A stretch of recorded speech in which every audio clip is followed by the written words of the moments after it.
Hello, আসসালামু আলাইকুম। অনেকদিন পর মালয়েশিয়ার কুয়ালালামপুরে যাচ্ছি। ঢাকা ইন্টারন্যাশনাল এয়ারপোর্টের ভিতরে আমরা বোর্ডিং কমপ্লিট করব। ইউএস বাংলা এয়ারলাইন্স আমাদের ফ্লাইট। আমরা ইমিগ্রেশন কমপ্লিট করে হালকা কিছু নাস্তা করে এখন বিমানে আমরা প্রবেশ করব।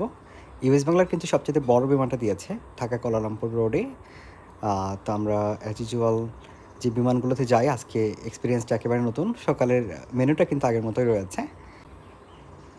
তো আমরা এখন কুয়ালালামপুরে চলে আসছি। আমরা এখন কুয়ালালামপুর ইন্টারন্যাশনাল এয়ারপোর্টে ইমিগ্রেশন কমপ্লিট করব।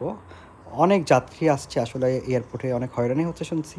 দেখি কী অভিজ্ঞতা আপনাদের সাথে শেয়ার করার চেষ্টা করব।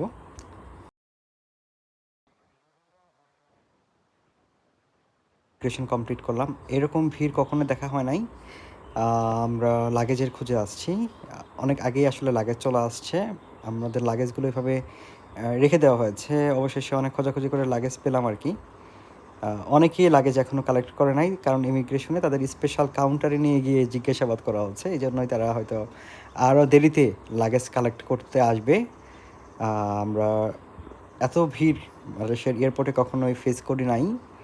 বিশেষ করে বাংলাদেশি যাদের পাসপোর্ট সবাইকে স্পেশাল কাউন্টারে পাঠিয়ে দিচ্ছে। তো আমার ট্রাভেল হিস্ট্রি দেখে আসলে আমাদেরকে মানে আমাকে স্পেশালি ছাড়ছে আর কি।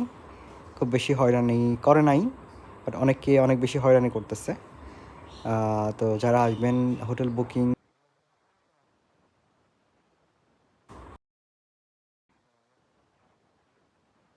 ইন্টারেস্টিং বিষয় হচ্ছে এখানে সব জায়গায় নামাজের ব্যবস্থা আছে।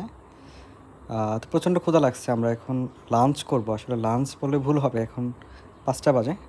মোটামুটি লাঞ্চের টাইম হয়ে গেছে। আমরা এখন লাঞ্চ করব এবং আপনাদেরকে দেখাবো যে কুয়ালালামপুর এয়ারপোর্টে হালাল খাবার কোথায় পাওয়া যায়। এর সেকেন্ড ফ্লোর, আমাদেরকে থার্ড ফ্লোরে যেতে হবে লাঞ্চের জন্য। তো এখানে খাবারগুলো মোটামুটি সবগুলোই হালাল এবং প্রাইস মোটামুটি অনেক কম।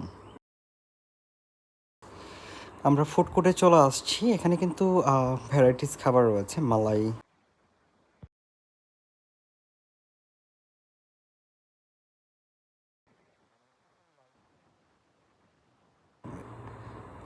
সুন্দর একটা খাবার আমার জন্য পারফেক্ট একটা লাঞ্চ হতে পারে এটা। আমার খুবই পছন্দের। এখন গ্রাব বুক করব আমরা। এখানে হচ্ছে ইনড্রাইভ আমরা ব্যবহার করব। ইনড্রাইভে কিন্তু আপনার এখানে নেগোশিয়েট করা যায়। আমি যে ডিস্টেন্সটা যাচ্ছি এখানে ইউবার অথবা গ্রাবে কিন্তু একটা ভালো ধরনের ভাড়া আসবে, বাট ইনড্রাইভে কিন্তু অনেক কম 40 রিঙ্গিতে আমি পেয়েছি। তো আজকের অভিজ্ঞতা ইমিগ্রেশন